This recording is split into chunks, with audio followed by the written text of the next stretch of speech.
Assalamualaikum.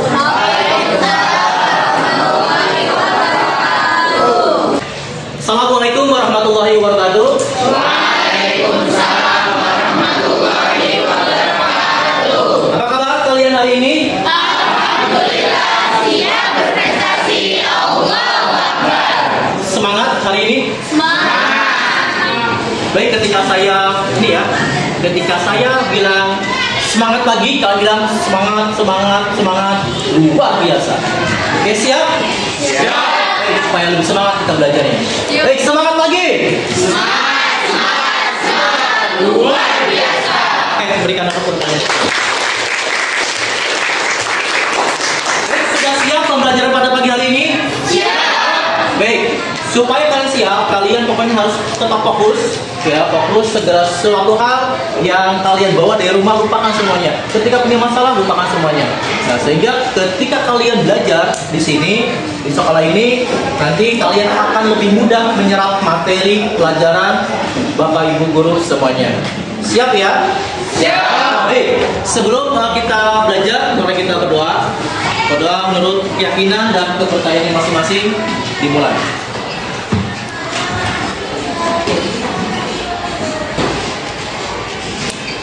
Berhenti dulu gak apa-apa ya.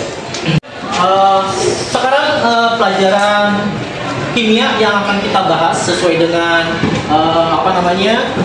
rencana kita, yaitu tentang termokimia. Ya, dimana termokimia itu adalah, ada yang tahu apa termokimia? Ilmu yang mempelajari Ya. ilmu yang mempelajari tentang perubahan kalor. Ilmu yang mempelajari tentang perubahan kalor. Ada yang lain? Ada yang lain? Jawaban lain ya? Reaksi kimia yang melibatkan perpindahan kalor atau panas atau suhu. Oke, baik, semuanya betul semua ya. Jadi ilmu yang mempelajari perpindahan kalor, ya, baik yang di dalamnya itu ada energi, ya. Nah, mengenai energi, ya, kalian sudah paham kan energi itu apa? Paham? Ya, apa itu energi, Mak? Segala sesuatu yang tidak dapat diciptakan dan tidak dapat dimusnahkan, tetapi bisa dirubah ke bentuk yang baru. Oke, jadi bisa dirubah bentuk ya, Iya. ya, bentuk satu bentuk panas misalkan, dan seterusnya, ya. Baik, nah di dalam termokimia itu ada yang namanya, sebentar, buat kopi. Ya, oke, nah di sini ada gambar. Ada gambar di sini. Nah, ada dua gambar di sini. Yang pertama ada kopi kemudian es. Ya, kopi biasanya gimana? Kalau kita pegang. Kalau ini es dingin. Nah, dengan demikian apa sih hubungannya tadi dengan energi tadi? Kopi yang panas, es yang dingin. Berarti di situ ada terjadinya apa? Perpindahan kalor. Perpindahan, betul, perpindahan kalor kan? Ya. Kalau kopi dari kopi ke Tubuh. kita, ke kita yang pegangnya, ya. Berarti kalau berpindah namanya berarti melepaskan atau keluar, betul. Kemudian yang esnya gimana? Ada perpindahan juga, cuma dari tubuh ke esnya. Oke, berarti dari lingkungan atau tubuh ke Es. Nah, sehingga dengan demikian, kira-kira nih kopi ini sebelumnya kalau exo itu apa exo keluar, melepaskan. Kira-kira nih yang melepaskan, yang eksoterm yang mana? Kopi. Kenapa kopi? Karena dia melepaskan Ya, kita oke, betul. Selanjutnya yang eksoterm. Lebih jelas, Bapak akan memberikan LKPD ya untuk siswa. Nanti silakan kalian berkelompok, ya, berkelompok. Kelompoknya kurang lebih satu kelompok 6 orang. Nah, nanti akan Bapak berikan LKPD-nya, kemudian kerjakan. Nah, di situ ada LKPD, ada modul 1, modul 2, ya, untuk LKS 1, LKS 2. LKS pertama tentang sistem dan lingkungan, kemudian yang keduanya tentang sistem terbuka, tertutup dan terisolasi, ya. Nah, nanti Bapak bagi untuk kelompok 1, 2, 3 silakan sistem dan lingkungan, sedangkan kelompok 4, 5, 6 yaitu tentang sistem tertutup, terbuka dan terisolasi, ya. Oke, sekarang silakan kalian berkelompok, ya. Oke, sudah selesai? Sudah. Ketiga minta perhatiannya. Assalamualaikum warahmatullahi wabarakatuh. Perkenalkan, kami dari kelompok 1. Kami di sini akan mempresentasikan hasil diskusi kami yang akan dijelaskan oleh Imam Limatus Syariah. Dipersilakan. Bismillahirrahmanirrahim. Dari kelompok 1, kelompok kami di sini berkesempatan untuk menjawab pertanyaan dari materi pengertian sistem dan lingkungan. Di sini sebagai informasi, sesuai dengan hukum pengumpulan energi yang menyatakan bahwa energi tidak dapat diciptakan dan tidak dapat dimusnahkan, hanya dapat diubah menjadi energi bentuk lain, sehingga dalam suatu reaksi kimia akan terjadi pertukaran energi kalor antara sistem dan lingkungan. Interaksi sistem dan lingkungan dapat berupa pertukaran energi dan atau pertukaran energi kalor mengalir menjadi dari suhu tinggi ke suhu rendah melalui batas antar sistem dan lingkungan. Bisa dilihat di sini ada sebuah gambar larutan CuSO4 yang berada di dalam gelas kimia. Pertanyaan pertama ada dari model 1 di atas, apakah yang dapat diamati oleh peserta didik? Jadi yang dapat kita amati dari gambar pertama yaitu dari gambar tersebut ada sebuah cairan atau larutan dan ada sebuah wadahnya. Selanjutnya lanjut ke pertanyaan kedua, bagaimanakah bagian manakah yang menjadi perhatian Anda? Menurut kelompok kami yang menjadi pusat perhatian yaitu ada di larutannya, karena yang pertama dari warnanya nampak mencolok dan dia itu berada di dalam sebuah wadah. Itu yang menjadi pusat perhatiannya. Selanjutnya yang ketiga, selain larutan CuSO4, apalagi yang diamati dari gambar di atas? Nah, larutan itu kan tidak berdiri sendiri, jadi ada wadahnya. Jadi wadahnya itu juga menjadi perhatian kami. Pertanyaan keempat, jika larutan CuSO4 merupakan sistem, maka apa yang dimaksud dengan sistem? Sistem merupakan segala sesuatu yang menjadi pusat perhatian. Yang terakhir, jika gelas kimia merupakan lingkungan, maka apa yang dimaksud dengan lingkungan? Jadi lingkungan adalah segala sesuatu yang di luar dari sistem. Jadi kesimpulannya yaitu yang di dalamnya larutan ini merupakan sistem dan gelasnya merupakan lingkungannya. Lanjut ke model kedua, itu ada 3 buah gambar. Yang pertama ada larutan KI. Yang kedua ada larutan PbNO32 dan yang terakhirnya ada reaksinya, hasil reaksi. Yang pertama, apakah warna dari larutan KI? Bisa dilihat oleh teman-teman sekalian bahwa warnanya itu ada sedikit tampak coklat kemerahan. Coklat kemerahan. Ini. Tapi kalau dicari warna coklat merah. Misalnya Itu mah yang udah ada reaksi sama ini. tapi itu sebenarnya lebih tahu ini tuh lebih ke kuning karena selanjutnya apa warna larutan PbNO32? Warnanya itu tidak berwarna atau kuning. Kalau yang itu tidak berwarna atau kuning. Selanjutnya bagaimanakah warna larutan dari hasil reaksi larutan KI dan PbNO32? Kuning pekat. Hasil reaksinya berwarna kuning pekat. Tentukan mana yang merupakan sistem sebelum larutan direaksikan. Jadi sebelum larutan direaksikan, yang merupakan sistemnya yaitu ada larutan KI dan larutan PbNO32. Tentukan mana yang merupakan lingkungan sebelum larutan direaksikan. Lingkungannya tentu saja adalah tabung reaksinya. Pertanyaan terakhir, tentukan mana yang merupakan lingkungan setelah larutan direaksikan. Sama, yaitu tabung reaksinya.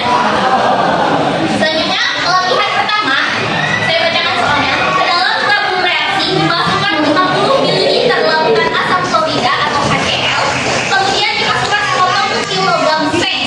Reaksi disertai munculnya gelembung gas. Manakah yang merupakan sistem dan manakah yang merupakan lingkungan sebelum dan sesudah reaksi? Sebelum reaksi yang merupakan lingkungan yaitu tabung reaksinya, yang merupakan sistem yaitu larutan HCl dan logam zinc. Dan setelah reaksinya yaitu lingkungannya sama berupa tabung reaksinya dan untuk sistemnya yaitu berupa larutan HCl, logam zinc dan gelembung gas.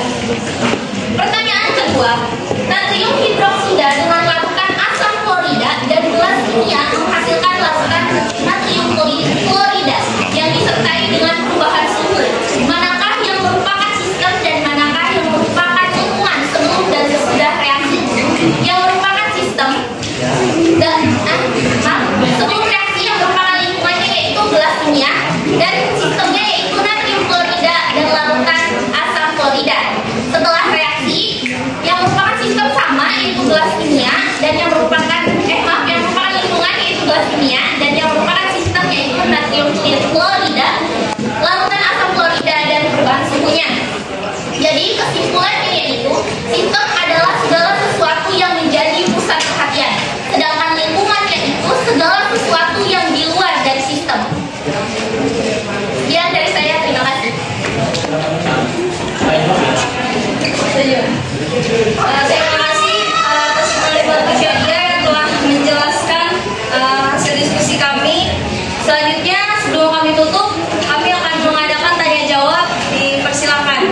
dicari formula dan sistem.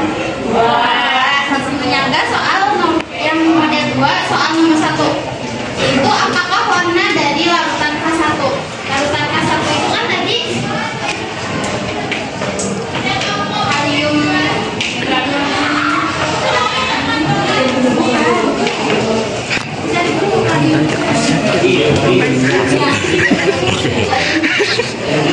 boleh kan nih nggak resep. Kan larutan satu itu kalium iodida. Nah, tadi kan kata Ima warnanya itu coklat kemerahan, tapi di larutannya itu warnanya bening. Oke. Sudah cukup? Silakan, ada yang mau nyanggah? Terima kasih atas pertanyaannya. Jadi di sini bisa kita lihat sebenarnya menurut kelompok kami di dalam gambar ini tuh nggak bening, tidak bening. Ini hanya dari kualitas gambarnya saja yang gurih, jelek, kurang itu yang kurang maksimal menurut saya, menurut kelompok saya. Karena bisa dilihat di sini untuk larutan yang bening di larutan kedua, di larutan pendek itu jelas sekali itu bening. Sedangkan di larutan naik itu menurut kelompok kami itu sedikit agak berwarna, nggak bening. Jadi untuk lebih jelasnya mangga bapak aja langsung. Jadi gimana Kak? Sebenarnya warna apa itu? Ini terakhir ya. Baik, terima kasih Kak. Ada lagi yang ingin bertanya? Tolong jangan banyak tanya, karena kalian udah kesusahan dan silakan. Perkenalan dulu nama. Perkenalkan, saya Fauzan Adi Muhyiddin dari kelompok 4 izin menyangga yang tadi Mana ada? model 1 Nomor? yang nomor 4. Nah, tadi kan arti dari sistem yaitu segala sesuatu yang menjadi pusat perhatian kan ya? Iya. Nah, apa kalau misalnya botolnya bentuknya apa unik gitu, aneh gitu, apa itu termasuk sistem apa? Cukup, sudah itu saja. Terima kasih. Silakan Ima disanggah diberi penjelasannya. Terima kasih atas pertanyaannya. Jadi dari definisi sistem sendiri sudah pasti yaitu segala sesuatu yang menjadi pusat perhatian. Jadi adanya di dalamnya loh, di dalam sebuah lingkungannya. Jadi yang di luar dari sistem itu bukan biarpun wadahnya misalkan dibilang unik, tapi yang menjadi pusat perhatiannya tetap yang isinya kan, kita yang pengen tahu isinya kan. Berarti yang disebut dengan sistem itu yang bukan sebenarnya. Jadi semuanya sesuatu yang menjadi pusat perhatian yang itu maksud dengan sistem. Terima kasih yang telah memberi sanggahan, saran dan kritiknya. Semoga apa yang kami sampaikan hari ini bermanfaat dan berkah bagi kita semua. Amin. Mohon maaf jika ada kata-kata yang salah. Kami tutup. Wassalamualaikum warahmatullahi wabarakatuh. Buat kelompok 1. Baik, kelompok selanjutnya. Baik, terima kasih ya. Tadi kita sudah melihat presentasi beberapa kelompok. Baik, sebelum kita berikan aplaus dulu pada kelompok yang sudah presentasi.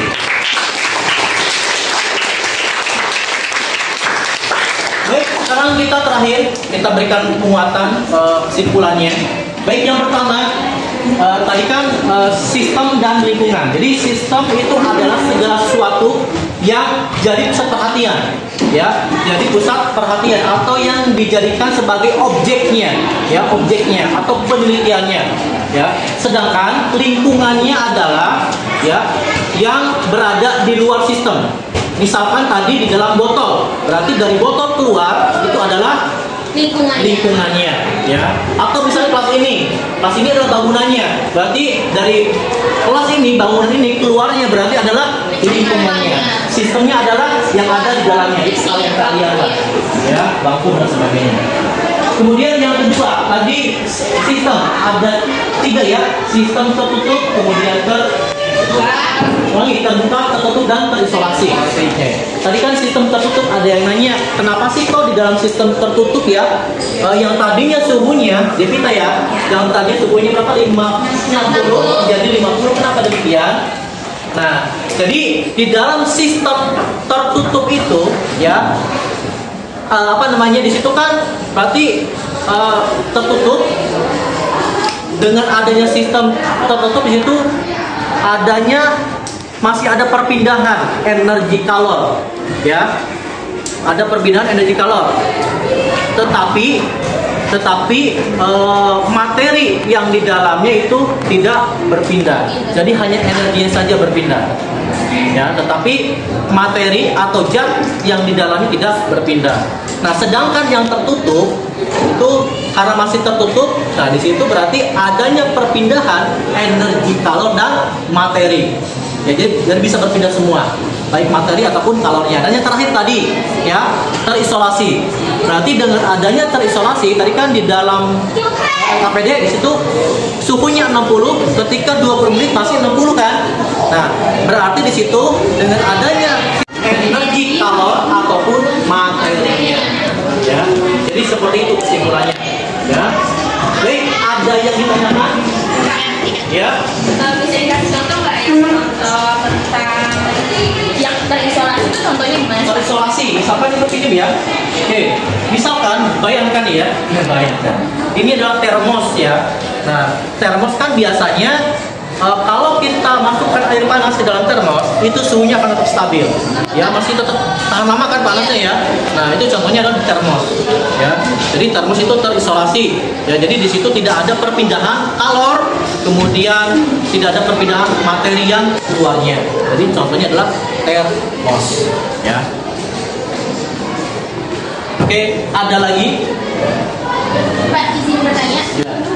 Boleh minta contoh untuk perpindahan secara terbuka dan tertutup? Terbuka tadi kita kan yang pertama kita bahas kopi ya.